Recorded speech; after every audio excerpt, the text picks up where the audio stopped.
I know the bullshit story they told you. That if you clean up the place tonight, they'll pay to have your tires fixed by morning, right? It's a lie.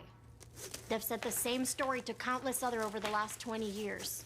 They baited you. You're here to be a human sacrifice. You're here to be eaten and killed. Do you understand that? This town has a dark history. And it all starts with this horrible place. You know, Willy's may seem like a happy-go-lucky child's play place, but it's much, much more than that. Willy's was built in 1996, the brainchild of Jerry Robert Willis. If that name sounds familiar to you, it should. Jerry was one of the last century's most sick and sadistic serial killers. Jerry spent most of the time cultivating similar sickos. I mean, these were the most depraved people you could ever imagine.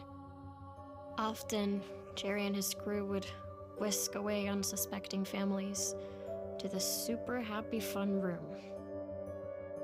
Once inside, the families would be treated to a birthday cake and a private show by Willy Weasel. The shows would always end the same way.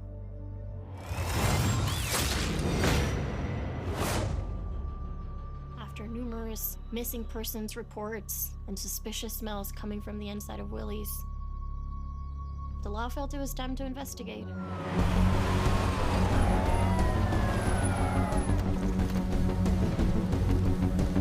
Jerry and his gang refused to be taken alive. After the police finally entered the super happy fun room, they discovered that Jerry and his crew had performed a satanic suicide ritual. Instead of surrendering, the killers decided to take their own lives. Those familiar with satanic rituals speculate that the suicide ritual was some sort of a Katra transfer energy, where the memory and consciousness of the living relocate into non-living entities. In this case, the animatronic robots. 10 years later, Willy's reopens with a new owner, Tex McAdoo. He tries to keep the current public unaware of its horrific past. Things are wrong from the start. There's reports that the creatures would move on their own.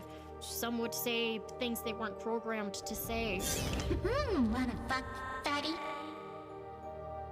And others would kill and feast on customers.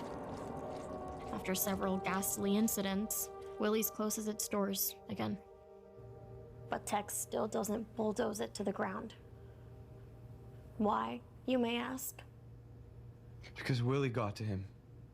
Convinced him to make a deal with the devil. Along with all those other backwoods inbreds in the sorry town. Speaking of backwoods inbreds, where'd Bob and Kathy go?